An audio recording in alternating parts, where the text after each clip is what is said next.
From UFOs to psychic powers and government conspiracies, history is riddled with unexplained events. You can turn back now or learn the stuff they don't want you to know. A production of iHeartRadio.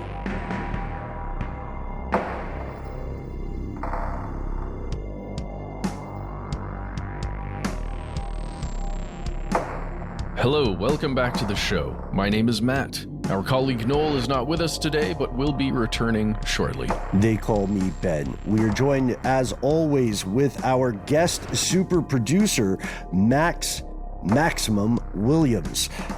Most importantly, you are here, and that makes this the stuff they don't want you to know. Folks, if you happen to be from a small town, or if you ever lived in a small town, then you know secrets function differently. There are a lot of open secrets, I would say, in a small town where everybody knows everybody else's business to some degree. In today's episode, Matt, you and I are exploring a strange case of secrecy, harassment, and honest to gosh conspiracy in a town that might be similar to the towns in which a lot of our fellow listeners reside. Our question today, something that we both rabbit holed on pretty hard. What on earth are the Circleville letters? They're confusing. They're confounding. They are cavernous. It's a lot. And it's an awesome story, so we can't wait to share it with you. We're just still working through everything. It's a lot. I can't stress that enough. Yeah, and a lot of the work on this case goes to an amazing journalist, Martin Yant. Here are the facts. Circleville, Ohio. If you are not from Ohio, you may not have heard of this place.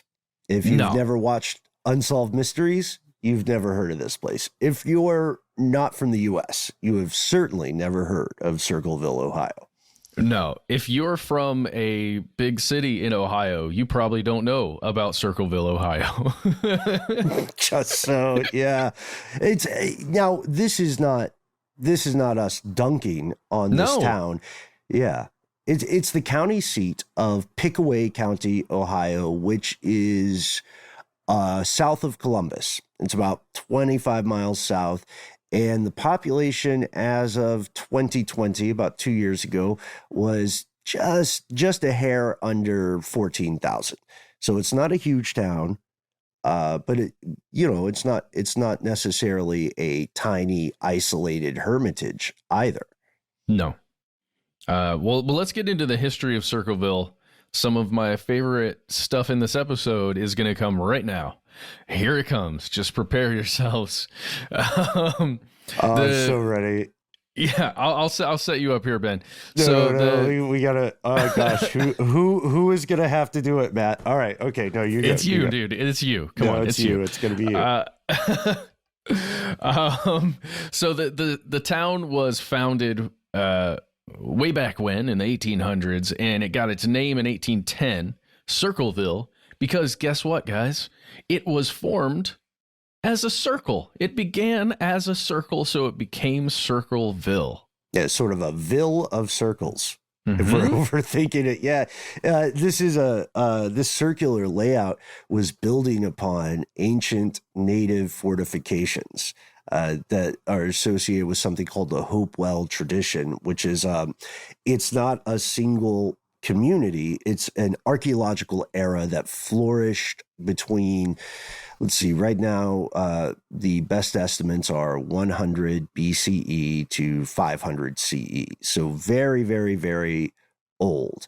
And the town, when Europeans arrived and founded the town, they built upon these fortifications. Eventually, the town decides to go to a more common grid pattern, but you can still see photographs of the original layout of Circleville. And just like you described, Matt, it's a series of concentric circles, which I think is seems cool, but It's cool. We weren't in the meeting. Yeah. Yeah. It seems really cool. It's probably not great for cars, right? For traffic when you've got cars on a road. You need more of those straight lines, which is why the grid is so dang popular. It's also, the straight lines are really great for running, electricity and other utilities like water. Yeah, it's a good point. And the name Circleville stuck around, right? And there's a weird note here.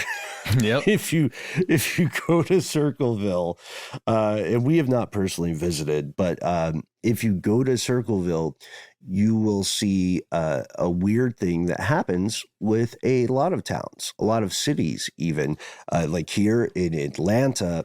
One of the ongoing jokes is that there are a ton of streets, or there are many streets that are some iteration of Peachtree, all one word. You want a Peachtree Avenue? We got it. You want a Peachtree Street? We got it. West Peachtree? Got your back.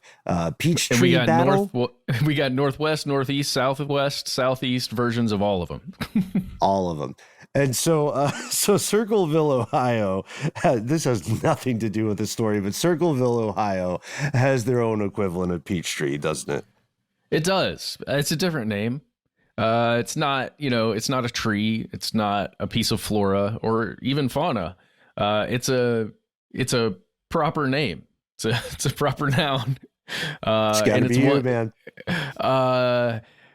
If you look around Circleville, plastered on streets and other things all over the place, you will see the name Hitler everywhere. And they're not big fans. It's not like, the town is just a big fan of this guy that lived back in the day who did some really messed up stuff. No, it's just a proper name. Hitler. Yeah, Hubert Hitler Road, Hitler Pond, Hitler Park. There's a Hitler Ludwig Cemetery. I think there are several other roads that have some derivation of Hitler. And, Matt, I love that you're pointing out these names were part of the town well before World War II, well before Adolf Hitler's rise to power and all the evil, unclean things that guy is responsible for. They are actually named after a long-standing, influential family in the old days of the town, the Hitler family. And they're primarily named in honor of a single patriarch, a dentist. Yes, Ben. Dr. Gay Hitler. Yes, Matt. Dr. Gay Hitler. That's the real name. And other things we did not think we would say on air in the course of our strange endeavor. We have to reiterate that is a real name. That Ben, there is a website you found. I'm going to make sure I'm going to it right now to just recheck. Dr. Gay Hitler is a real thing. Okay, yes. Yep, you can learn more about this at the Circleville Herald. Hitlers were county pioneers by Darlene Weaver. This is a true fact. We don't know if our super producer Max is laughing. We don't know what Max is doing here, but yes. Well, no, Dr. Gay Hitler did a great job. Oh, there he goes. Max turned on his camera briefly as we were recording and gave us like a consideration. No, just to check in and say, I see you. So yeah, Dr. Gay Hitler, big deal in Circleville, Ohio. Nothing to do with this story. Nope. But gosh, how weird is history? Nowadays, Circleville is most famous for two things, neither of which are Dr. Gay Hitler. The first thing it's famous for is an annual pumpkin festival, which is a heck of a time. It's early October. So as you're hearing this, if you're in the area, why not swing by? This pumpkin festival dates back to like 1903. It's a pretty cool thing. No word yet on whether or not they've incorporated chunkin into the pumpkin festival. Oh, wow. That's a deep cut. Think they've got a trebuchet?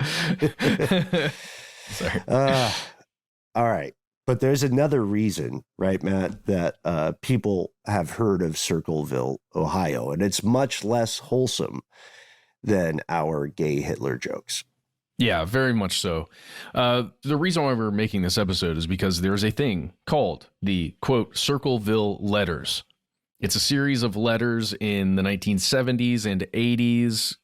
I can't remember if it stretches into the 90s or not. I know 70s and 80s is when most of the letters were written.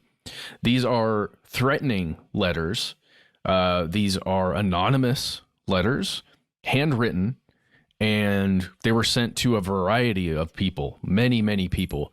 And it should also have a little like addendum to the Circleville letters, and it should say, and also signs, because we're also going to talk about a bunch of road signs or like quickly put together cardboard signs.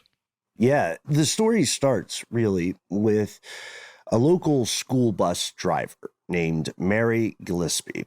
And in 1977, Mary begins receiving these anonymous letters. The only specific identification she has is the postmark, which indicates these letters were sent from Columbus, Ohio. These were not your average junk mail. Instead, they seemed to know a lot about Mary's private life. Private, not just as in like, my birthday or my social security or number or something. Private as in secrets that you wouldn't want anyone else to know. They accuse Mary of having an affair with a guy named Gordon Massey, who is the local school superintendent. And Mary, we'll get to her perspective in a second. Mary's freaked out, obviously, and things only get worse because her husband, Ron, starts receiving letters as well, which appear to, if not being from the same person, they appear to have the same general thrust of conversation, right? And that's where people start asking, what is happening in Circleville? We're going to pause for a word from our sponsors, and we'll be back.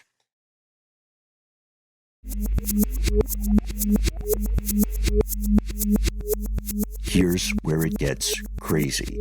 Ben, before we jump in, the crazy thing to me is thinking about this story from Mary Gillespie's husband, Ron's perspective of like, when we say Mary started receiving letters, you have to imagine those are letters just ending up in a mailbox that the family, whoever in the family is going to, take inside and then somebody's going to open, right? So it's like you imagine a bomb being dropped on the whole household. Somebody saying, accusing one of the family members of having an affair. That's a crazy intense thing to do, right? To just drop it on a family like that. And then for that person, like you said, to then begin writing messages directly to the husband. And we'll get into it, but they even start referring to the daughter, correct? Correct. Yes, sir. So it's mayhem in that house when these letters start showing up, at least psychologically, you can imagine. Oh, yes. Yeah. Divide and conquer, right? Harassment via the post is nothing particularly new by the 1970s. As a matter of fact, harassment via postal services continues today. Please do check out our earlier stories and strange news and listener mail segments about sending poop through the mail. And the laws about it are weird. People also send glitter bombs through the mail, and do check out our upcoming episode on stuff they don't want you to know about glitter. I can't believe we're doing it. It's a real thing. We've been teasing that for a month now, man. I know, we gotta get to that one. Deliver. Yeah, we gotta come with the fire on that one. So we know that this kind of stuff happens. And unfortunately, if you're listening today, you may have received threatening anonymous messages in real life. The internet didn't create that. The internet just made it easier for people to do those sorts of things, right?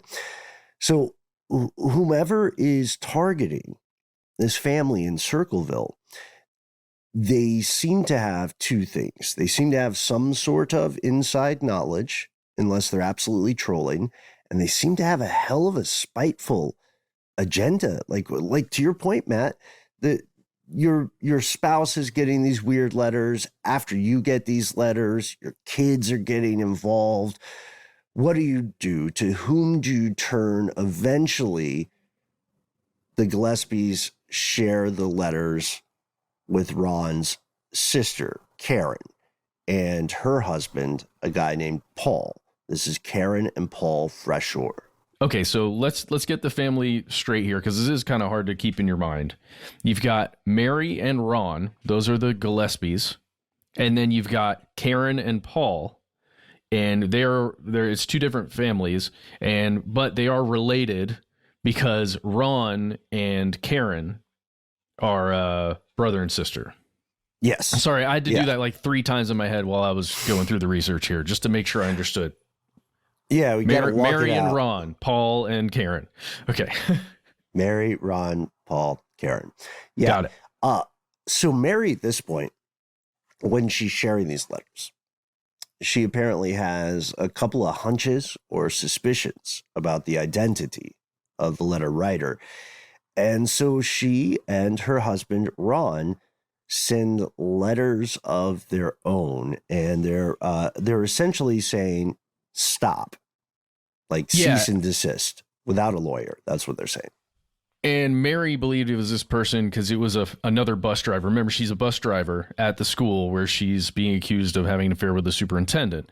There was a fellow bus driver that Mary said had made passes at her, and she had refused, like kind of pushed him away. She thought, oh, well, maybe this guy is upset. That's who they sent letters to try to get him to stop. Mm-hmm. And on August 19th, Ron doesn't get a letter. He gets a phone call. We don't know the substance of that conversation. We do know that he got this phone call while his spouse, Mary, was on a trip, I believe, in Florida with some friends. And whatever happened on that phone call, it causes him to take his firearm with him, according to the story, to tell the kids he's going to go speak with someone directly, and he drives away. And later that evening, his truck is found smashed into a tree. He did not survive the car accident. An investigation led by a character that we will introduce very shortly.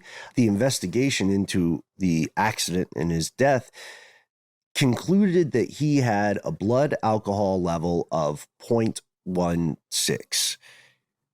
0.16 doesn't sound huge if you're talking regular percentages, but that's very, very high. Here in the United States, the legal limit for driving with alcohol in your system is 0.02. So this guy, according to the blood work, this guy is driving drunk, right? Yeah. Case closed. Yeah. And, well, I guess case closed, except for, even if he was drunk, he did have a firearm with him. He did grab his own pistol on the way out the door after receiving this phone call. And that firearm was discharged one time. There was one bullet missing, but that bullet was never recovered. So it's unknown what he fired at. Or maybe he had fired previously, right? Maybe the gun was already missing one bullet when he got in the car. There's just no way to know. No way to know. Oh, there's one other thing I want to add there. We talked about Paul already, right? Oh my God, I'm gonna mess it up already. Mary and Ron, Paul and Karen. So, the Paul of Paul and Karen, on his blog that he's got, he states that it's known that during that phone call, when Ron picked it up, he said he recognized the voice and he was going to go talk to that person. That's right. Yes. Yeah. No, super important point. Yes. Mm-hmm. So like, it's as though it seems as though possibly the actual culprit of whoever was writing the letters called Ron he knew who that person was and was going to go put a stop to it or something, because he did take his firearm. But he ended up getting killed or dying, however it went down. Yeah, I think we have to say dying. Now, there's something interesting here. This is not ruled an accidental death in the ensuing investigation. Local law enforcement, headed by Pickaway County Sheriff Dwight Radcliffe, rules Ron's death a suicide. Yes, let's repeat that name, Dwight Radcliffe, and he ruled it a suicide. Dwight Radcliffe also goes on to be the longest serving sheriff in the United States in his time. He serves 12 consecutive terms as sheriff of this place, Pickaway County. That equals out to about 48 years. And, you know, Matt, full disclosure for everybody, you and I work on some fiction shows together that you head up with Alex Williams and Aaron Mankey and Nick Tukoski, and I Blumhouse Television. Yes. And I am immensely fortunate to be able to be a hired gun for some of these stories. We're fortunate to have you. Okay. Oh God. All right. Okay. So there's this thing that's been stuck in my head about the dangers of people serving in positions of power and being unaccountable. And the only thing we can say about one of the stories we have coming up is that it involves J. Edgar Hoover. And just like the sheriff of Pickaway County, J. Edgar Hoover is in charge of his roost for 48 years. It's strange to think of someone having almost half a century in power. And there's a very solid argument that Hoover was unaccountable and dangerous as he ascended to power. And maybe that's making me biased with Sheriff Radcliffe, man. It just seems like a long time for someone to be that powerful. Yeah. When you have that kind of power, it doesn't always happen. Not everyone does this, but you can pull strings to clean situations up for your benefit, especially if you're in a powerful position that requires votes to either maintain that power or, to get you more power. It is weird. I don't want to derail this conversation. Just bringing up J. Edgar. Yeah. For that Zodiac show, I recently interviewed an author, and this author has a new Zodiac suspect. Okay. And this suspect tells a story to his daughter at one point, because he was telling everybody, and including his daughter and his wife, that he was doing special operations during the Korean War, and he was like well liked and went to parties sometimes. And he tells them this story of one time he showed up at a party where J. Edgar was there, and J. Edgar showed up wearing a red sequined dress and gave him a kiss on the lips. But it's just a story. But I also like the way you're characterizing this person. He was well liked and he went to parties. So one time he was at this party. He may have also been the Zodiac killer. But he may have also been the Zodiac killer. Man, I cannot wait. And I say this objectively. If you are interested in the Zodiac case, please do check out Monster Zodiac. That is a Tenderfoot and Matt Frederick production, and it's well worth your time. Yeah. So let's get back to Circleville. I apologize, Dr. guys, Gay for Hitler. Dr. Gay Hitler. He would approve. He's the one who did. He would definitely approve of J. Edgar's red sequin dress, allegedly. Allegedly. Okay. Yeah, you're right. Back on track. So, okay, this Radcliffe guy, sheriff for almost half a century. We don't want to be unfair to the guy, right? And he has passed away. But we also can't be unfair to the facts. And the fact of the matter is that when someone has that much power for that long in a town of this size, again, This is the county seat of Pickaway County, and this town has a little less than 14,000 residents. So when you are in that catbird seat for that amount of time, it is completely plausible that, for instance, you catch the mayor's son out raising hell, right? Doing something sketchy, and you let him off because now you have some juice on the mayor. That doesn't necessarily make you malevolent. You're just leveraging power to get more power later. So, well, it could be leveraging power, but it could also just be, I'm going to protect that person so that they know next time I'm in some kind of compromising situation, they will, step up for me, theoretically. In a jam. Yeah. Mm-hmm. Yeah. So we're very conscious of that tendency, and without specifically attributing some kind of cover up at this point, we have to admit small town power is a real thing. So ordinarily, this case, this tragic car accident, would be another small town tragedy. It's heartbreaking. It's terrible for the family, but it's not necessarily conspiratorial. Until that is, more locals begin receiving letters of their own. Oh, yeah. Now it becomes like a mailing list situation. Everybody in town is on it. And there's one anonymous sender with one message. Well, actually, they have multiple messages, and they're all not good. The letters at this point are basically doubling down on this message that was just being sent to that family. Mary Gillespie is having an affair with this other guy, Gordon Massey. And that's where it starts. But then it ends with the sheriff, the one we keep talking about here, Radcliffe. He is actually covering up all these aspects. And it's thought, or I can't remember if they spell it out exactly in this series of letters, but the concept is that Radcliffe is covering up for the superintendent, who was also, a fellow powerful person within the town. Yeah, 100%. That's what people are thinking. And if we fast forward a bit, this superintendent, Gordon Massey, eventually does get divorced. He was a married man when these letters when they started going around Circleville. And Mary, we have to remember at this point, is widowed. Her spouse has passed away.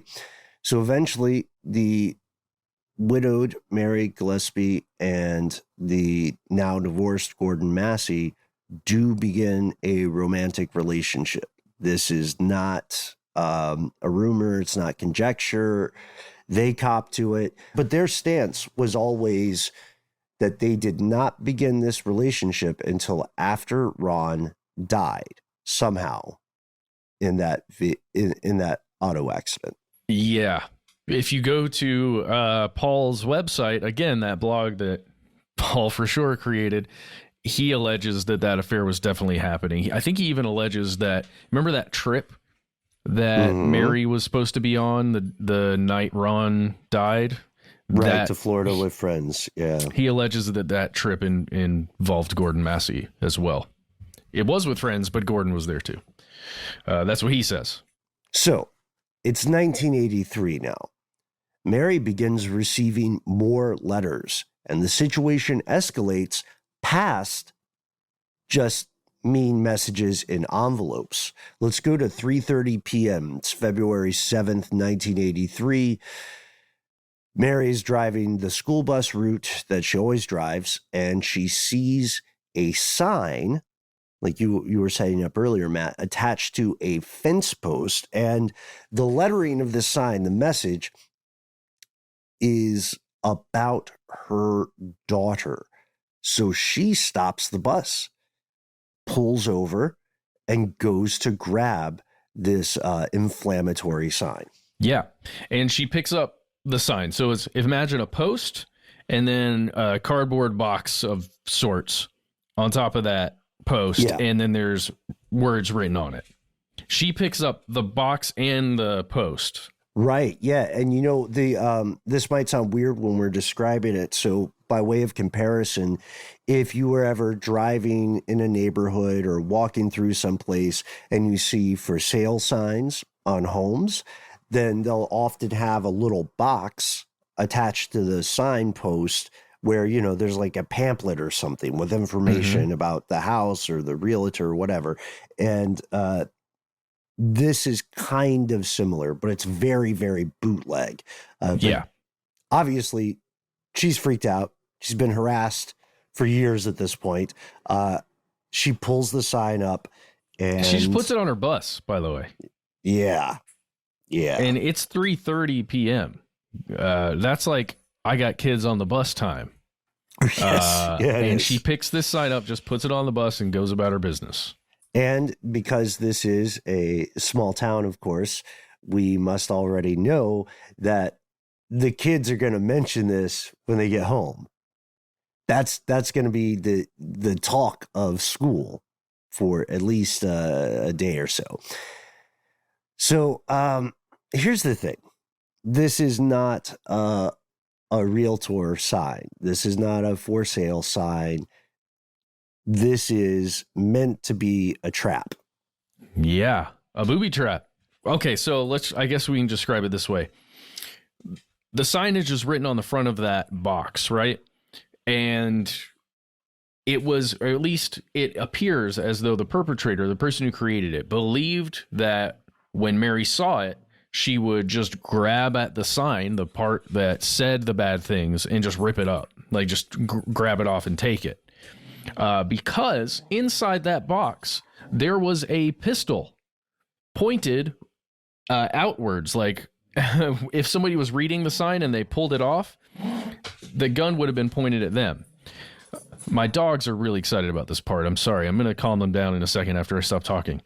But attached to that gun, to the trigger of that gun, was a piece of twine that went down so that if you would have ripped that box off, pow, thank goodness she just ripped the whole thing.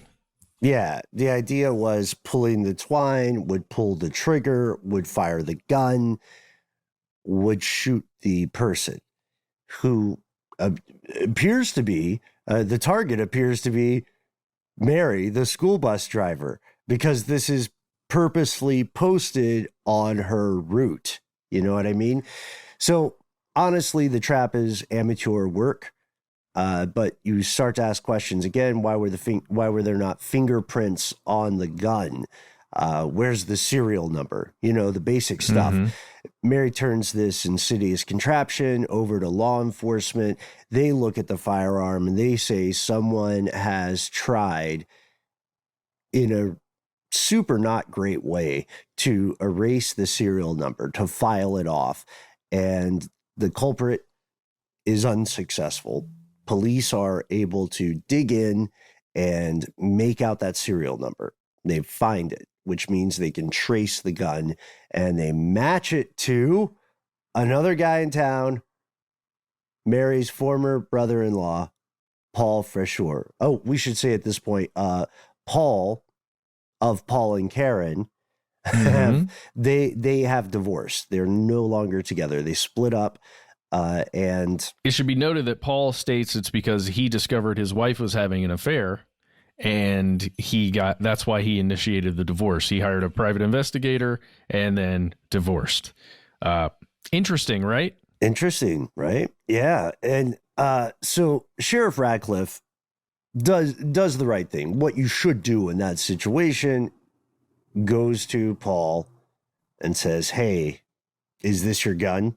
And Paul says, "Whoa, hey, I do have a gun, but I have it basically packed away in my garage. I don't ever touch it. I haven't checked on it in years. I didn't know it was missing until you told me, Sheriff." That's a not unplausible explanation. A lot of people have stuff that they forget in their house. And is that responsible firearm usage? Absolutely not.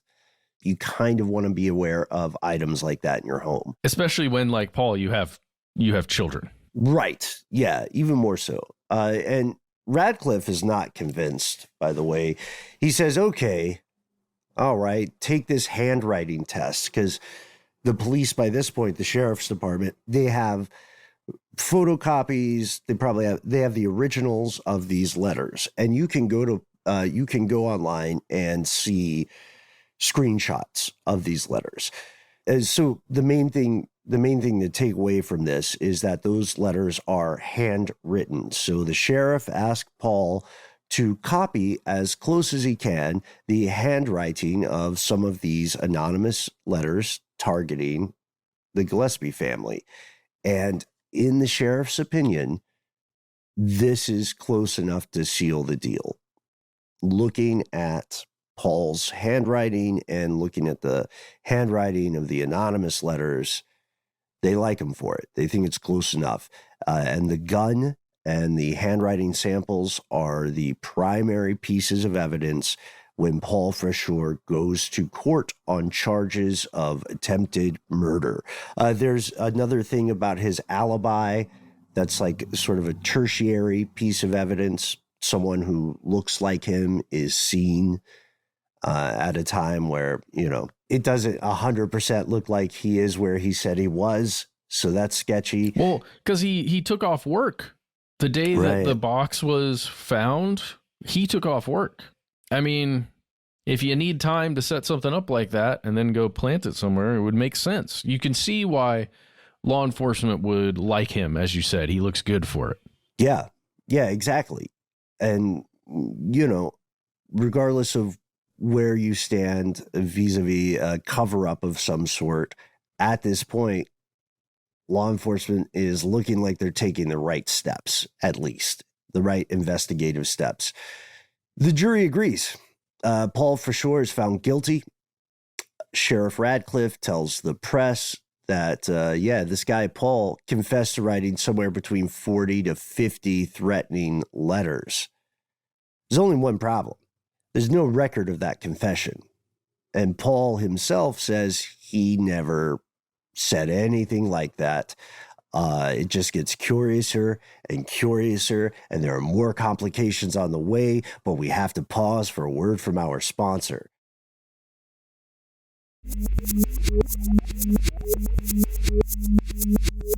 And we've returned. So there are complications with the case. Paul Freshour's fingerprints are nowhere on the gun. Fingerprints are not on the booby trap. Fingerprints are not on the letters.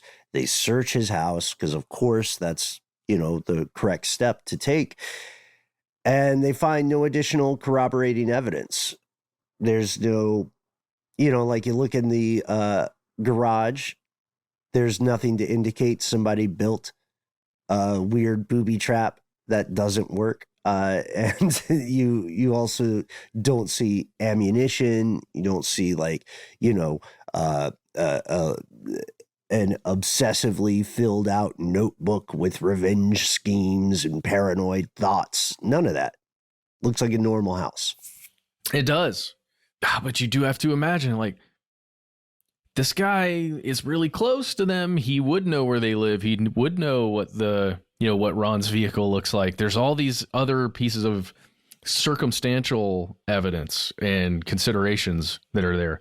So, it becomes so complicated, I think, when you're thinking about this. I've got no evidence that's matching to this guy, but man, it feels right.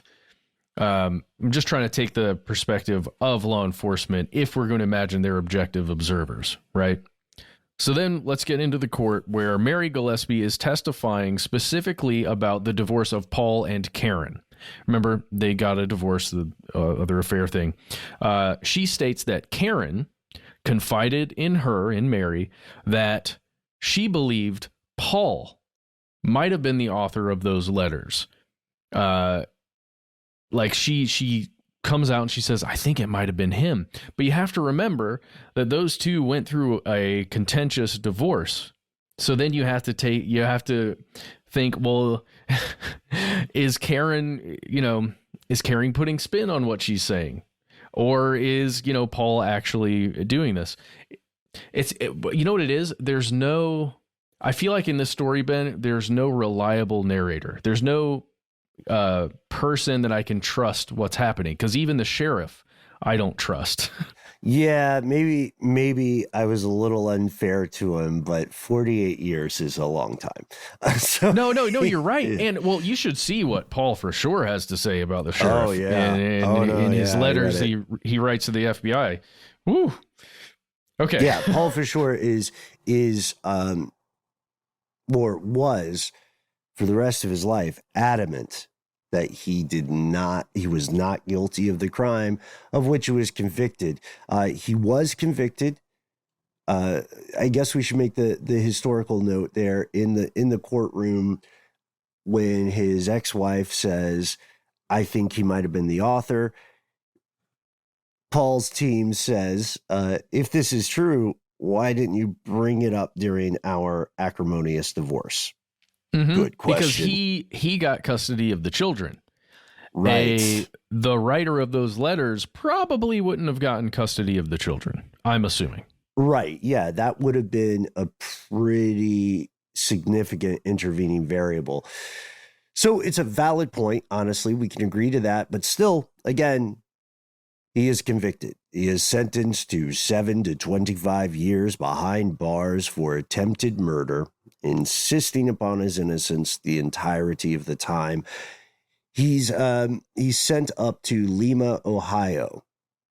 He's imprisoned, incarcerated in Lima, Ohio.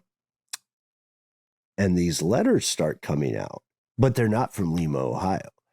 They're still they're still like this mysterious Circleville letter writer troll. And they're not just sending letters to Circleville now. They're sending them all around. And the letters are still postmarked from Columbus.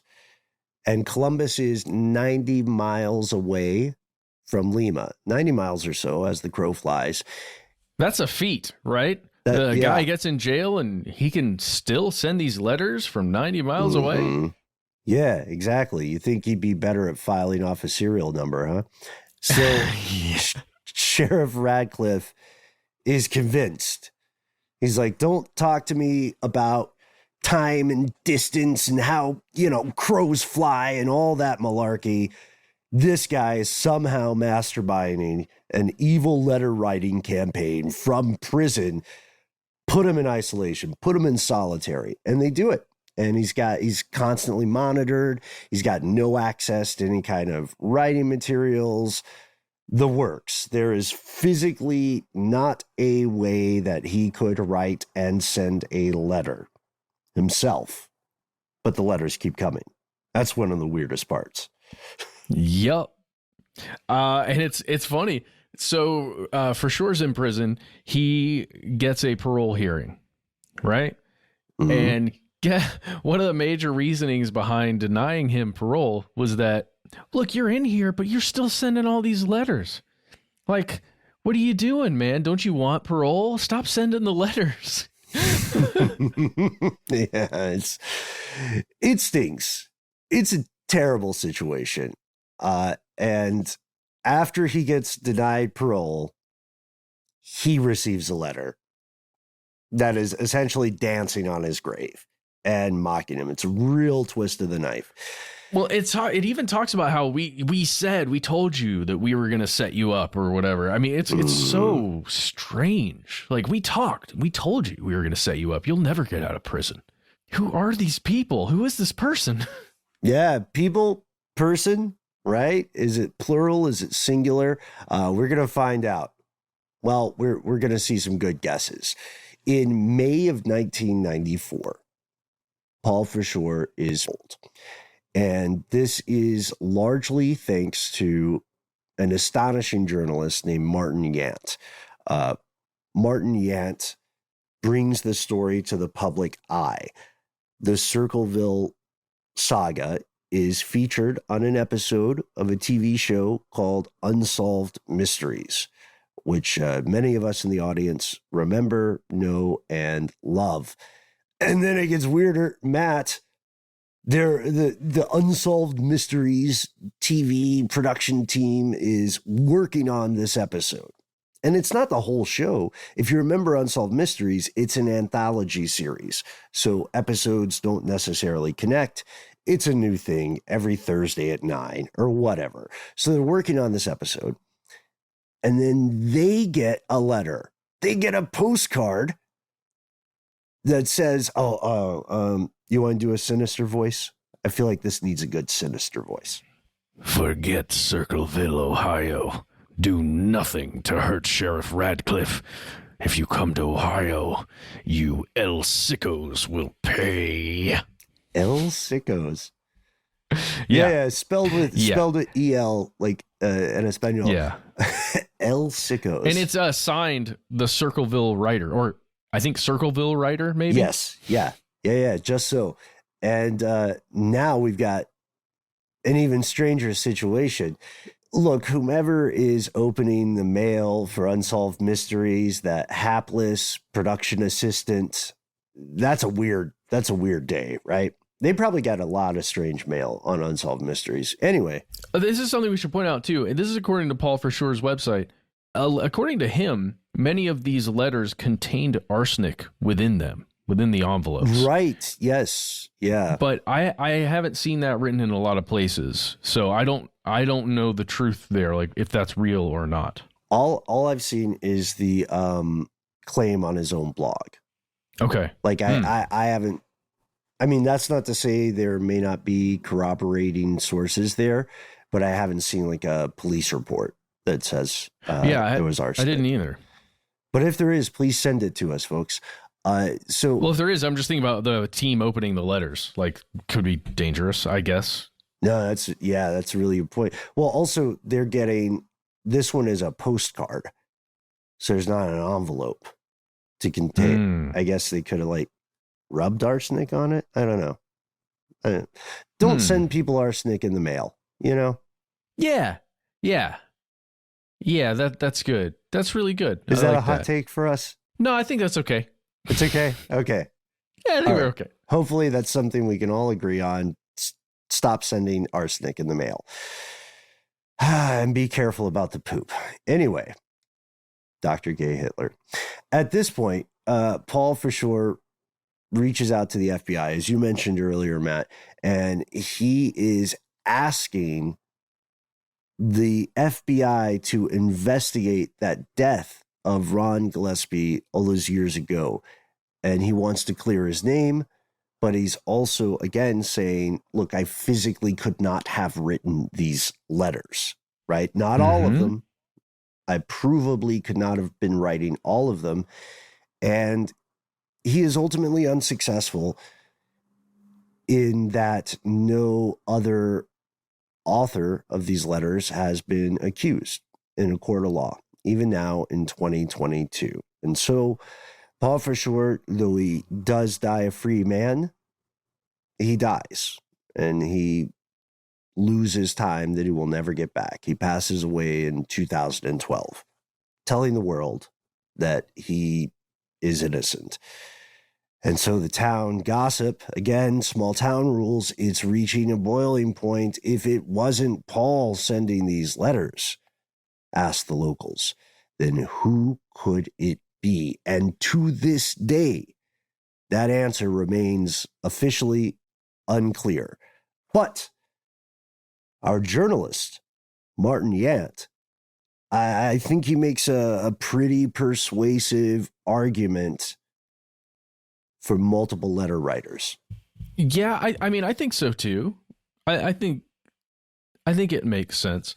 It's just tough because it's basically accusing multiple people of working together on this scheme, right?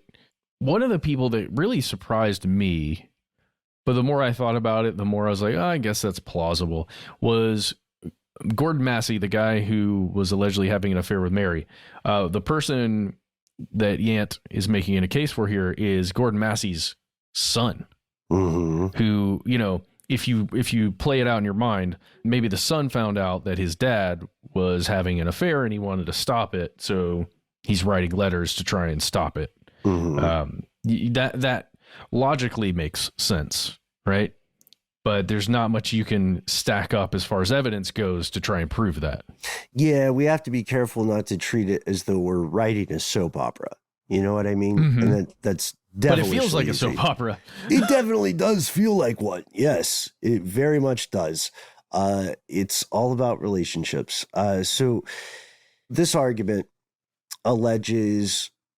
claims that there are 3 different writers.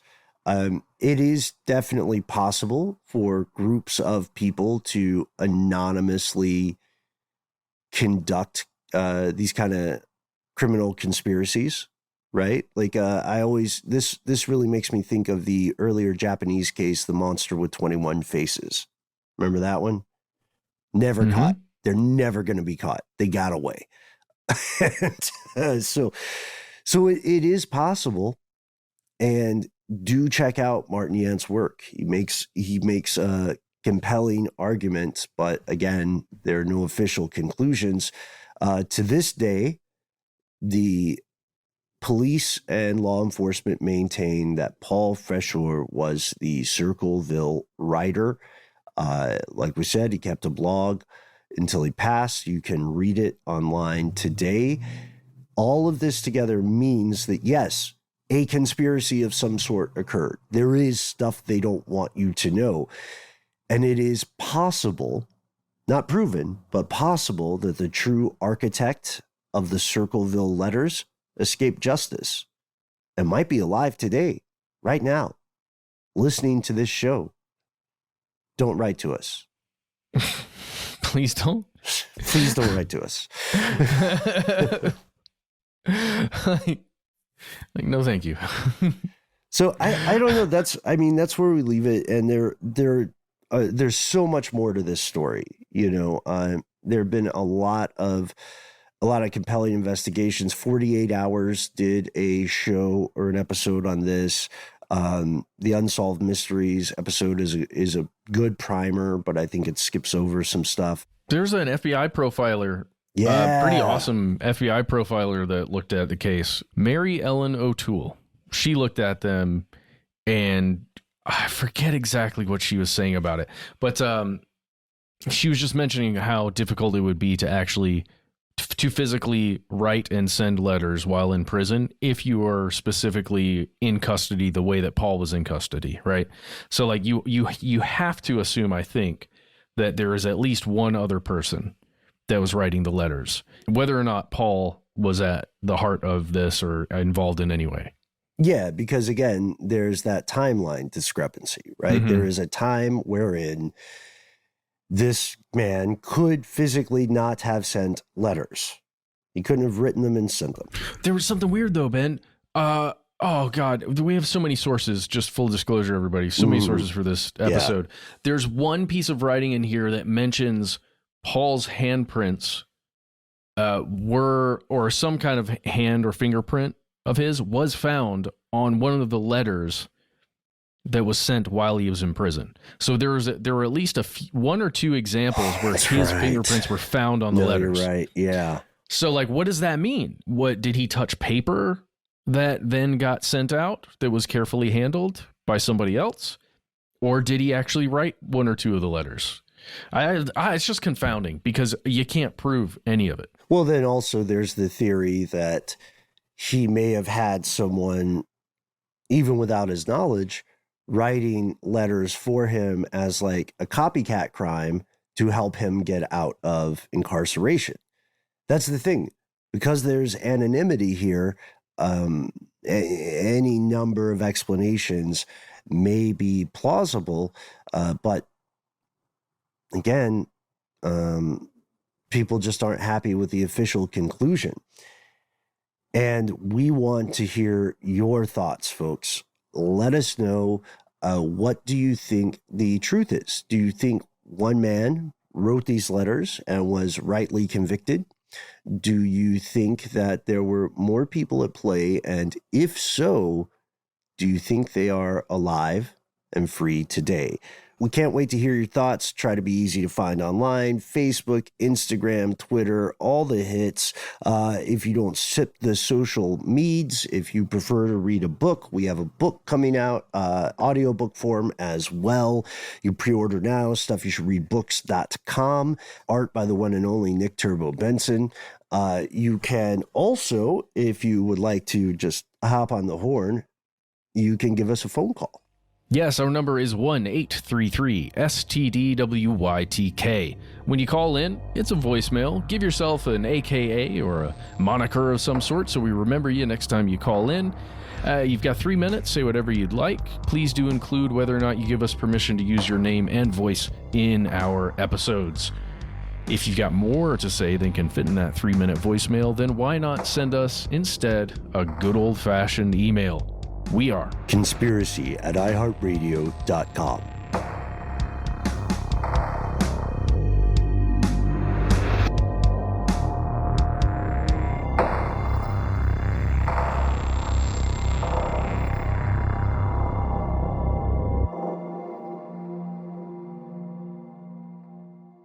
Stuff They Don't Want You to Know is a production of iHeartRadio. For more podcasts from iHeartRadio, visit the iHeartRadio app, Apple Podcasts, or wherever you listen to your favorite shows.